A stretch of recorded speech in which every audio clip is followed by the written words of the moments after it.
മീഖ എന്ന പേരിൻ്റെ അർത്ഥം യഹോവയെപ്പോലെ ആരുള്ളൂ എന്നാണ്. മീഖായാഹ് എന്ന പേരിൻ്റെ സംക്ഷിപ്ത രൂപമാണ് മീഖ. എബ്രായരുടെ ഇടയിൽ വളരെയധികം പ്രചാരമുള്ള പേരുകളിലൊന്നാണിത്. ഒന്നാമത് പറഞ്ഞിരിക്കുന്നത് രൂബേൻ ഗോത്രത്തിൽ ശിമെയിയുടെ പുത്രനും രയായാവിൻ്റെ പിതാവും.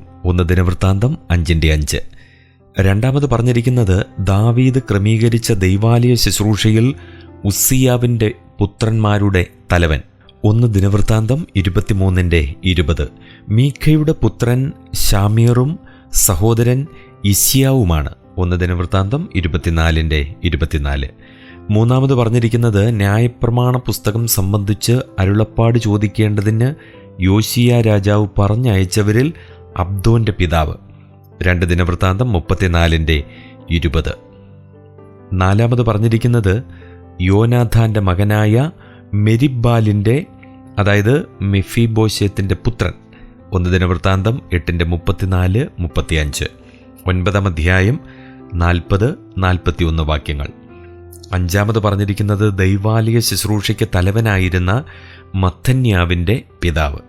1 ദിനവൃത്താന്തം 9:15. ആറാമത് പറഞ്ഞിരിക്കുന്നത് യഹൂദ നഗരങ്ങളിൽ ഉപദേശിക്കുന്നതിന് യഹോശാഫാത്ത് രാജാവ് നിയമിച്ച ഒരു പ്രഭു. 2 ദിനവൃത്താന്തം 17:7. ഏഴാമത് പറഞ്ഞിരിക്കുന്നതാണ് നെഹമ്യാവിനോടൊപ്പം ന്യായപ്രമാണത്തിന് മുദ്രയിട്ടവരിൽ ഒരാൾ. നെഹമ്യാവിൻ്റെ പുസ്തകം 10-ാം അധ്യായം 11-ാം വാക്യം. എട്ടാമതാണ് പറഞ്ഞിരിക്കുന്നത് മീഖ എന്ന പ്രവാചകൻ. മോരസ്ത്യനായ മീഖ എന്ന പ്രവാചകൻ സ്വയം പരിചയപ്പെടുത്തുന്നുണ്ട്. മീഖ 1:1. മോരേശേത്തിൽ നിന്നുള്ളവനാണ് മോരസ്ത്യൻ. ഗത്തിലെ മോരേശേത്താണ് മീഖ പ്രവാചകന്റെ ജന്മദേശം. യെരുശലേമിന് 32 കിലോമീറ്റർ തെക്കു പടിഞ്ഞാറാണ് മോരേശേത്ത്.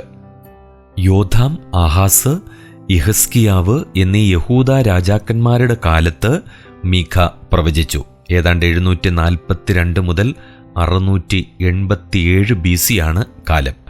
ഹോശയ്യ, ആമോസ്, യെശയ്യാവ് എന്നിവരുടെ സമകാലികനായിരുന്നു ഇദ്ദേഹം. അദ്ദേഹത്തിൻ്റെ പ്രവചനങ്ങളിലൊന്ന് ഹിസ്കിയ രാജാവിൻ്റെ വാഴ്ചക്കാലത്തുള്ളതാണ്. യെരമ്യ പ്രവചനം 26:18. യഹൂദയിൽ പെസഹ പെരുന്നാൾ ആരംഭിക്കുന്നതിന് മുമ്പ് ഈ പ്രവചനം നൽകിയിരിക്കണം. യഹോരാമിനെ കുറ്റപ്പെടുത്തുക നിമിത്തം പാറയിൽ നിന്ന് തള്ളിയിട്ട് കൊന്നുവെന്നും സ്വന്തം ഗ്രാമമായ മൊറാത്തിയിൽ അടക്കിയെന്നും പാരമ്പര്യം പറയുന്നു.